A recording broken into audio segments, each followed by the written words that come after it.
உலாயிக லா ஹலாக லஹும் fill ஆகிரா, அவர்களுக்கு ஆகிரத்தில் எந்த ஒரு பங்கும் கிடைக்க மாட்டான். நீங்க பெரிய ஆளா இருக்கணும்.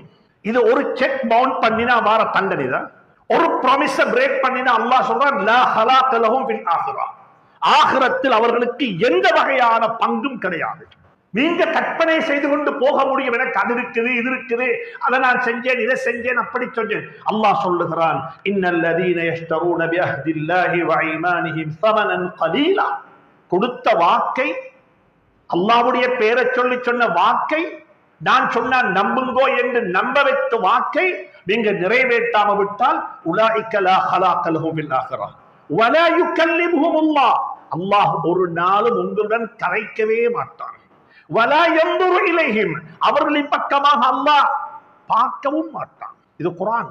அல்லாஹ் என்னுடன் கரைக்க மாட்டான், அல்லாஹ் என்னை கருணை கண் கொண்டு பார்க்க மாட்டான். வலா யுஸக்கீஹிம், அவர்களை அல்லாஹ் ஒரு போதும் தூய்மைப்படுத்த மாட்டான், சுத்தப்படுத்த மாட்டான். வலஹும் அஸாபுன் அலீம், அவர்களுக்கு மிக மோசமான வேதனைகள் இருக்கிறது என்று குர்ஆன் சொல்லும் பொழுது, அன்புக்குரிய நண்பர்களே சகோதரர்களே, முஸ்லீமாகிய நாங்கள் எங்களுடைய வாழ்க்கையில வாக்குறுதிகளை நிறைவேற்றுவது என்பது எவ்வளவு முக்கியமானது என்பதை படித்துக் கொள்வோம். எங்களுடைய வாழ்க்கையில வாக்குறுதிகள் நிறைவேற்றப்பட வேண்டும்.